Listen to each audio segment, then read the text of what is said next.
Oh, you there, young man. You're Reen Schwarzer, correct?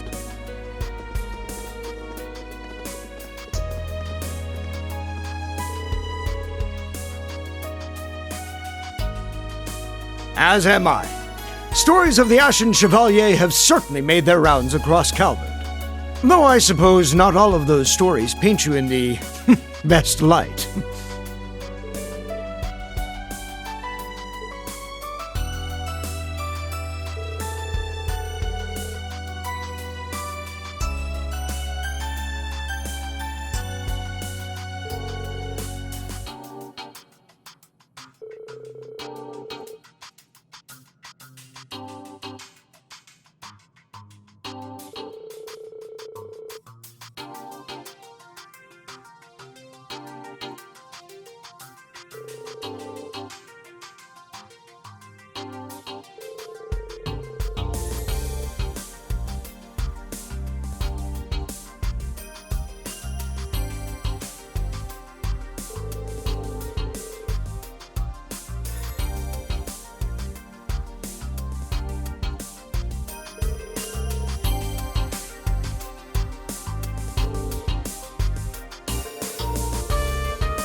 I was wondering when we'd finally get the chance to meet.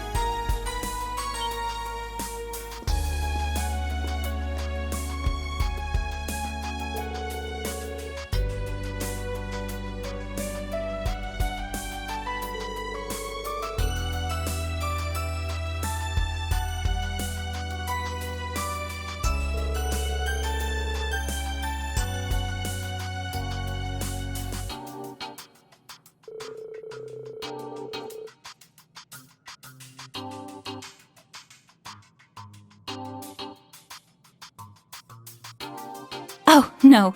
The pleasure is all mine, I assure you. In a way, this feels closer to a reunion than a first meeting. Perhaps it's due to all the tales I've heard about you from Tita and Josette. And from Prince Olivert as well.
Oh, Reen!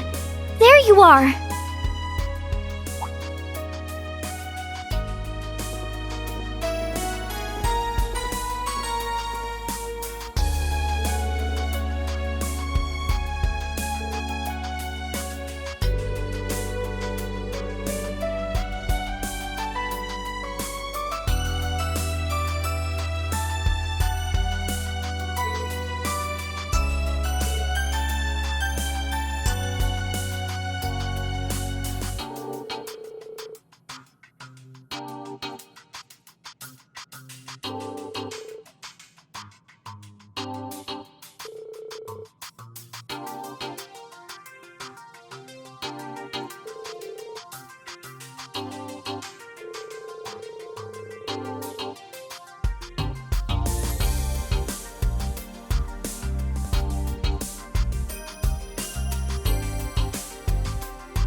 What you see before you is an outline of Operation Meal Mirage, our response to Operation Jormungand.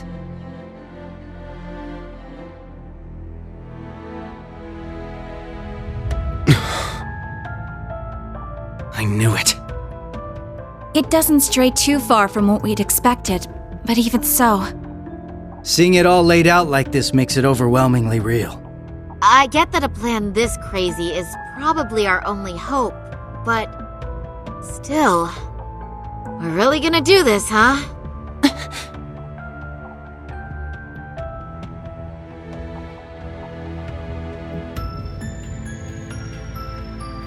The Empire has drastically increased its military might, due largely in part to the draft. Current estimates number their forces at 1.2 million strong, and that figure will only rise before the fighting actually starts. On the other hand, Calvard's military can barely scrape together 800,000, at most. Even if they try to boost their ranks with a draft of their own, that probably won't go over too well, judging by their last election. Not to mention the huge difference in weapons and resources between the two countries. In terms of both aerial combat fleets and core tank units, Erebonia has a clear advantage. And that's without taking Panzer Soldats into account. Yeah, there's no way the Vern Company's production line could even hope to keep up. What's more, the Empire now has an excuse to throw all the new technology it's been developing into this war. With that in mind, it's entirely possible that the Civil War was nothing more than an opening move. I agree. It seems likely. The same could be said of the orbital shutdown phenomenon, or even the 100 Days War. It is our belief that these events were simply set up, all to pave the way for Operation Jormungand. Damn it! Those monsters! And Meal Mirage is your plan for how to hold back Operation Jormungand. We have with us the Republican Army of Calvard, the Royal Army of Liberl, the Remiferian and Viceland armies, as well as troops from Le Mans and Orid, and even resistance cells acting out of Crossbell in Northumbria. You intend to coordinate every one of these individual forces united under a single banner to suppress the Imperial Army from all sides. That's exactly right. As you stated before, Calvard's armed forces total 800,000 strong. The Viceland army should bring that number up by about 100,000. The Principality of Remiferia is prepared to lend its aid as well, to the effect of approximately 80,000 troops. Add to that figure an additional 120,000 from the Kingdom of Liberl. Further, we can count on receiving around 20,000 soldiers from Le Mans and Orid combined, as well as another 10,000 from Crossbell and Northumbria. And this is to remain off the record, but we're expecting roughly 30,000 in reinforcements from Arteria as well. Naturally, we plan on bringing Jaegers into the fight too. We've been scouting out Jaeger corps big and small. All in all, I'd say we're looking at a good 40,000 extra soldiers. Altogether a combined total of 1.2 million. Finally putting us on even ground with Operation Jormungand. A war like this would stretch over almost half the continent. Resistance cells from Crossbell, huh? That must be Sonia and the others. Yeah, Muriel told me a bit about it, but... Northumbria too? That have something to do with the movements we heard about there? Yeah. The resistance there is made up of former members of the Northern Jaegers, who got absorbed into the Imperial Army. And we got troops from Le Mans and Orid too. That would be their defense forces, no? That's right. We've actually known about their involvement for a little bit. I have to say, I'm surprised the High Seat of the Septian Church would choose to involve themselves so directly. But Rosine mentioned something about this earlier, didn't she? Yes. The Congregation for Divine Worship is likely deploying the Papal Guard as we speak. The Imperial Army's technological superiority is undeniable, and we can't underestimate the threat Ouroboros poses either. Further, directing and coordinating all parties involved will prove a tremendously difficult task. That is the purpose of our meeting, to determine who will serve as the key piece in our plan, the cornerstone upon which we can build our success. I present to you Cassius Bright, Lieutenant General of the Royal Army of Liberl. And, as of today, Supreme Commander of Operation Mille Mirage. What? Now that's what I call a power move. A natural decision. Lieutenant General Bright did head the search and destroy operations against the cult in Crossbell. What's more, he can already boast having pushed back an Imperial invasion once before. He's the most brilliant tactician of our time, without a doubt. I should have known. So you've accepted the position then, Dad? Even after hearing everything that's going to happen as a result of this plan? I have. This can truly be called the Great War, the likes of which mankind has never seen before. A war that will surely destroy the lives of all it touches, soldiers and civilians alike. Hundreds of thousands of lives. Worst comes to worst, we could see casualties in the millions. Millions? Yeah, that's definitely possible. But at least it will keep the Empire from completely destroying everything. Yeah. She has a point.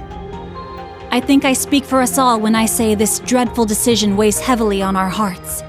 But there are stakes here far more dire than the invasion of Calvard itself. Namely, Erebonia's 2 septarians, as well as its curse, which spreads further and further with every land it conquers. It's all connected. If we don't act soon, the Republic will fall to the Empire's advance, drowning the entire nation in its curse. It would then only be a matter of time before the surrounding countries fell as well, until finally all of Zemuria is in the curse's grasp. All for the sake of reviving the ultimate being, the Great One. This we must avoid above all else. If this dreadful decision is the only chance we have of saving our world, then so be it.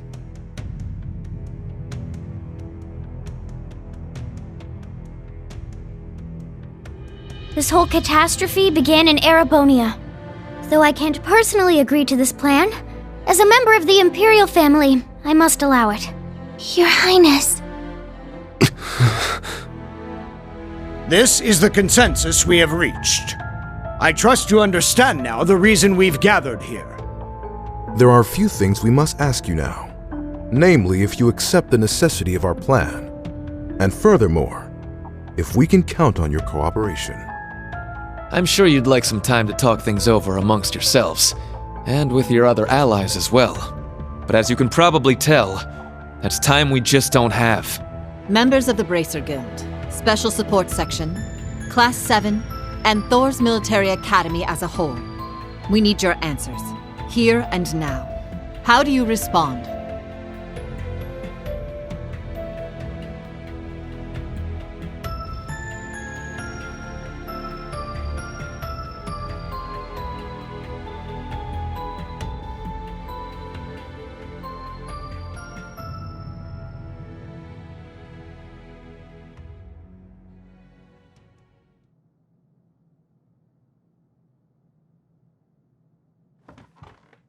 When it comes down to it, we, the Special Support Section, are just a single division of the CPD. We're in no position to defy the will of a nation, let alone 4. We understand the severity of the situation. But be that as it may, we can't, in good faith, lend our aid to this cause. There has to be a better way to fix this mess we're in, and we won't back down until we figure out how. Not just to stop this war, but so that someday, Crossbell can take back its independence for good. I see. You can count the Bracer Guild out of this deal, too. We're the supporting gauntlet of the common people. Their security and protection will always come first. But at the same time, we understand that you have to do this. So instead, we'll make sure to get in touch with our headquarters in Le Mans to organize an evacuation plan for all the citizens. And in the meantime, we'll look for our own way to resolve this, just like the SSS. That's the Bracer Guild's decision. Estelle.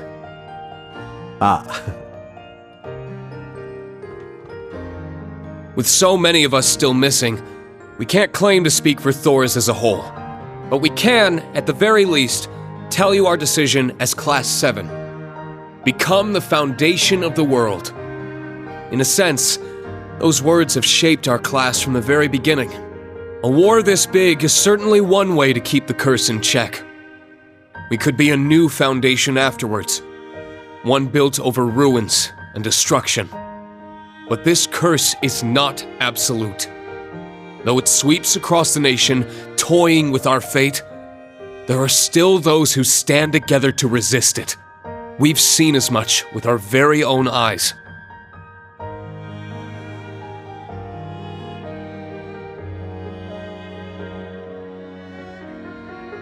We need a plan to try and ensure the safety of the world as we know it. Mil Mirage can be that plan. But, like the Guild and the SSS, we choose to find a third path forward for ourselves. That means dealing with any incidents brought about by the curse, as well as the rivalries. Whether or not that's even possible, I don't know. Time is running out on us even as we speak. Yet still, we'll continue to tread forward, step by step.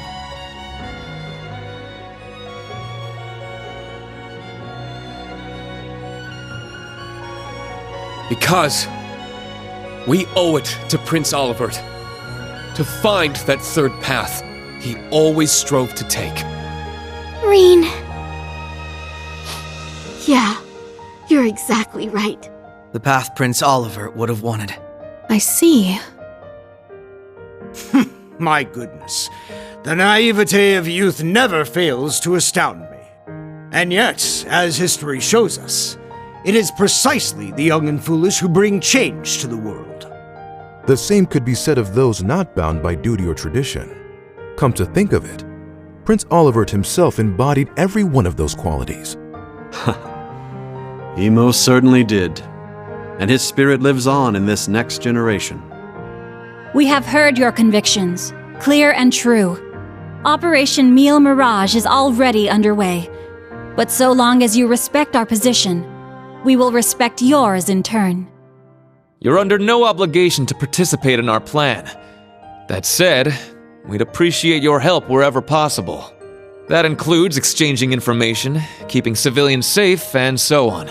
We certainly have more room to cooperate than Operation Jormungand does at the very least. You Bracers played a pivotal role in solving the incidents in Liberl, as did the Special Support Section in Crossbell. I eagerly await seeing what such seasoned heroes can bring to the table. Thank you. We won't disappoint. I don't know if I'd call us heroes exactly, but we'll help out in any way we can. Well, that suspense was killing me. As grim as our circumstances are, we now know what our mission must be. Right! We gotta do everything we can to stop this war before it begins. And even if it does, we'll just have to find a way to end it. Right. Our first course of action is figuring out exactly what we can accomplish right now as members of Thors. I imagine the rivalries will play a key role in that. Agreed. You're all pretty gung-ho about this, huh? How are you guys so relentlessly positive about everything? It really is the most annoying thing about them, isn't it? Wait a sec. I know that voice. It's him! Enforcer number 0 of Ouroboros. Campanella, show yourself. Sounds like things are coming along nicely over here. Quite the illustrious guest list you have here. I'm almost starstruck. Indeed, it would seem the rumors weren't unfounded. Belle! The new third Anguis of Ouroboros. Lady Mildine, my greetings to you and all the leaders of the world gathered here today. I see a number of familiar faces and some new ones too. My, how delightful. You must be Dieter Croesus' daughter. I've heard the rumors of what you've become. A member of an international terrorist organization. Gracious me, the audacity of this woman. Whoa, he really called it, huh, Lady Belle? Ha, you're one to talk. Hey, this is some party you guys got going on. Real swanky joint, too. Shame for you, Zephyr's here to crash it. Surely, you... Boss! That means Zeno and Leo are here too, doesn't it? Sure does. But hey, we're not done with the lineup just yet. Don't think things will go the same for you here as they did at the workshop. Please excuse our intrusion. Sharon. George! So you've come. Lecter. It's really you. In the flesh. Long time no see, ladies. My lady, everyone, I apologize for interrupting such an important meeting. You should have just kept the mask on, Angie. If you're all quite finished, it's time I make the final introduction. Your Highness! Cedric, why are you... If it isn't my dear sister Alphen. And Class 7. Your little stunt in leaves caused me no end of headaches. You had it coming! That's what you get for getting Elise and Tio all wrapped up in your schemes! That's simply how it works between us. You should understand this by now. The rivalries are no different. But this particular matter has been entrusted to me by Chancellor Osborne himself. Consider this a little congratulatory visit from us to celebrate the commencement of Operation Mille Mirage. Were we just hacked? Yep. They probably used the Society's astral code to infiltrate the system. Courtesy of Belle and the Fool, I'd assume. Sounds like we're in for a fair bit of trouble then, huh? Yeah, they're coming. What the? Damn! They brought Imperial warships! No, not quite. This is the bridge. We have an emergency. We've got 8 Crimson ships approaching on our 9. And with them, a 280 Arch-class airship. Damn. There's only one ship that friggin' massive. You mean the one that appeared during the orbital shutdown? That's right. Ouroboros' pride and joy. The largest battleship in the history of mankind. The Crimson Ark. The Glorious.